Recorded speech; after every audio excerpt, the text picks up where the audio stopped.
O Hertz ele vem para adequar, né? Igual eu falei, baseado nele, a gente vai buscando o restante. Então a gente precisa adequar as coisas para encontrar aquilo que a gente quer. Se eu falar para vocês que dá para a gente se adequar ao mercado só para pegar as melhores reversões, ou se adequar ao mercado só para pegar os melhores rompimentos. Tem como, Felipe? Tem. Primeiro passo, pessoal, vamos transformar um gráfico de minutos para um gráfico atemporal. Vocês já vão entender por quê. Eu vou explicar aqui para vocês essa operação aqui, ó. No dia 12/1 foi PMI, eram 10h30 quando saiu o PMI. Vou trazer aqui o contexto para vocês entenderem, tá? Esse dia aqui é o dólar e aí foi PMI. PMI, naquele dia, ele estava fazendo drive, ele estava fazendo preço. Para quê? Estava rolando uma pressão para começar a queda de juros lá nos Estados Unidos.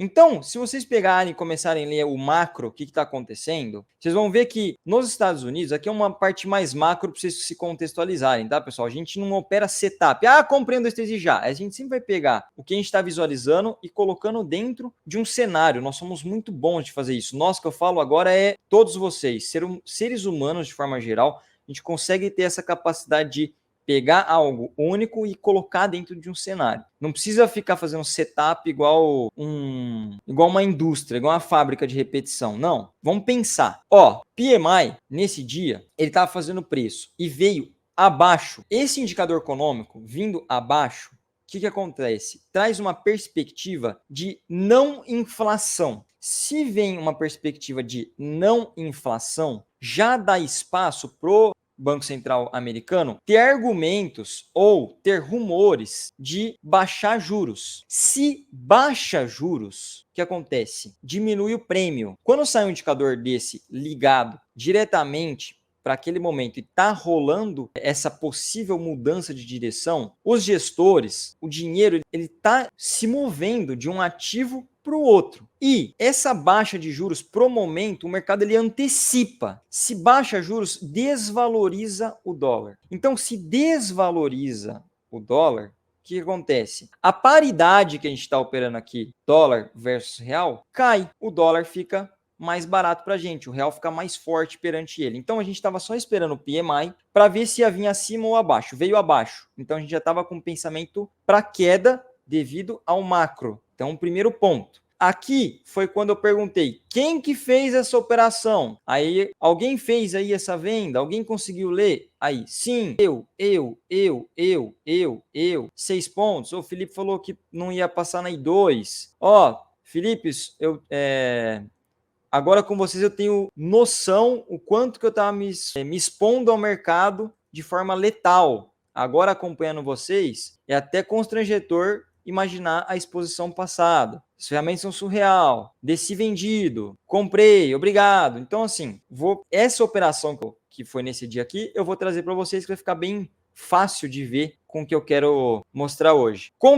Contextualizei o dia, mostrei que foi um dia que foi uma visualização fácil de ser entendida, um monte de gente pegou no momento que eu perguntei, não é uma sala de call, então eu não falo vende 1, 2, 3 e já, todo mundo leu a mesma coisa que vocês vão ler aqui e pegou o trade, tá? Então, quem colocou ali estava com a gente lendo junto. Primeiro passo, vamos pegar aqui, transformar esse Hertz para Renko. Por que eu fui mostrar aquele dia lá? Porque para a gente conseguir ver aquele exemplo, foi dia 12. É importante que a gente venha aqui no dia 12 e veja como que estava o Hertz no dia 12. Então, ó, na frequência de conforto, estava no 5. Na frequência macro, estava no 8. Então, para operar, a gente vai usar predominantemente a frequência de conforto. Então, o 5R. E para reversões, é melhor a gente usar a frequência macro. Pegar a reversão, então lembra que eu falei aqui, ó, que pegando uma inversão foi o meu maior loss?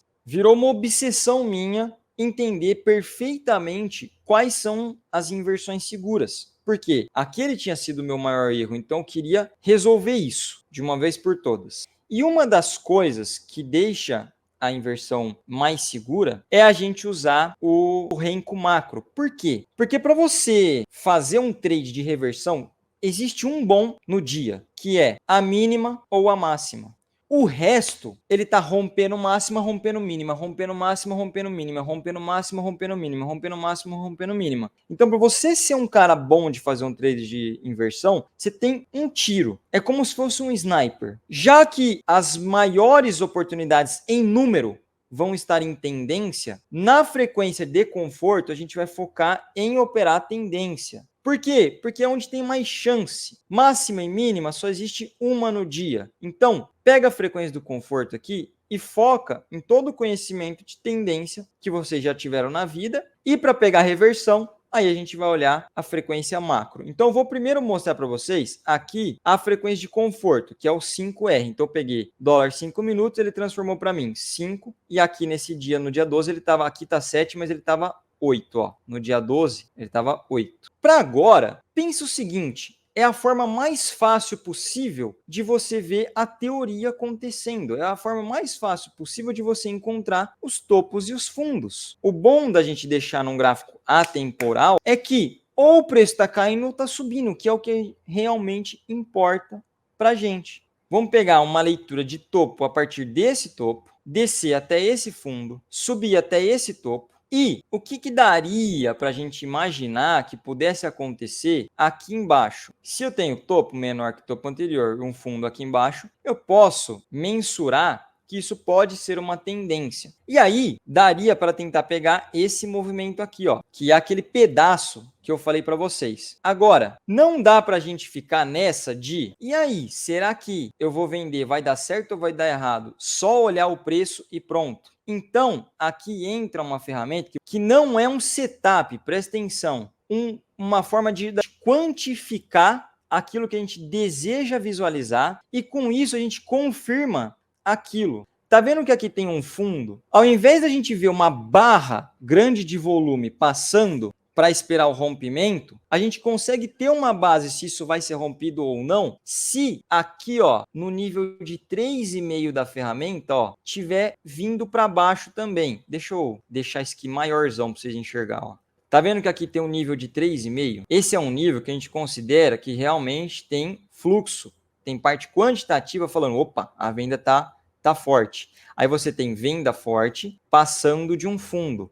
Esse nível aqui, com a ferramenta para baixo do 3,5, tem condições de rompimento. Isso vai ajudar a gente tirar um e se da frente. Lembra aquele, e se eu comprar e não romper? Aqui você tem força te mostrando se vai ou não. Se a ferramenta está apontando para baixo e tem vendas, porque às vezes o preço pode ir com ela verde e não passar o 3,5. E aí você fala, opa, peraí, ainda não tá para romper, opa, calma. Aí depois se passar, a gente consegue ver. Então, no fundo exato, dá para ver o rompimento. Agora, vamos pegar o que aconteceu aqui no gráfico temporal. Essa venda aqui foi a que todo mundo pegou. Aquela que eu mostrei do print, foi essa. Vamos ver o que estava rolando no gráfico temporal nesse momento, ó. 10 e 20, 10 e pouquinho ali, peraí, vamos no dia 12. Olha lá, no rompimento ali, desceu tão rápido que a mínima que tinha segurando estava ainda aqui, ele abriu ali em cima e ele foi fechar o candle gigantão lá para baixo. Não é um candle elefante, porque apesar dele ser grande, ele não vem até o finalzão aqui, mas pela velocidade aqui, pelo rompimento, muita gente, inclusive eu, antes de ter as ferramentas, teria vendido nessa mínima aqui. Sendo que a venda, a gente conseguiu com segurança vender lá naquele topo